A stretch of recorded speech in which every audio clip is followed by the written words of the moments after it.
لم يعلم قارون أن بطاقة السحب الآلي التي في جيوبنا تغني عن مفاتيحه التي يعجز عن حملها أشد الرجال. ولم يعلم كسرى فارس أن الأريكة الموجودة في صالات بيوتنا أكثر راحة من عرشه. وقيصر الذي كان عبيده يحركون الهواء من فوق رأسه بريش النعام لم يرى المكيفات التي نمتلكها في كل غرف منازلنا. وهرقل الذي كان يشرب الماء من إناء فخار ويحسده من حوله على برودة الماء الذي يشربه لم يشرب من برادة الماء الموجودة لدى كل منا. ورحلة الحج التي كانت تمكث بالأشهر على ظهور الإبل ليست أبدا كرحلة حجنا التي تحتاج ساعة أو أكثر في طائرات مكيفة.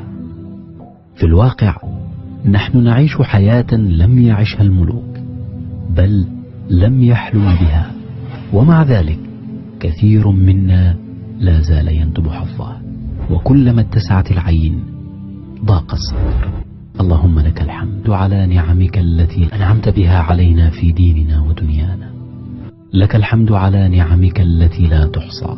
اللهم فارزقنا شكرها قولا وعملا، وأغدق علينا من فيض كرمك وفضلك وجودك يا كريم. تأملوها معي لنحيي بها القناعة والرضا في نفوسنا. والحمد والشكر للمنعم سبحانه وتعالى.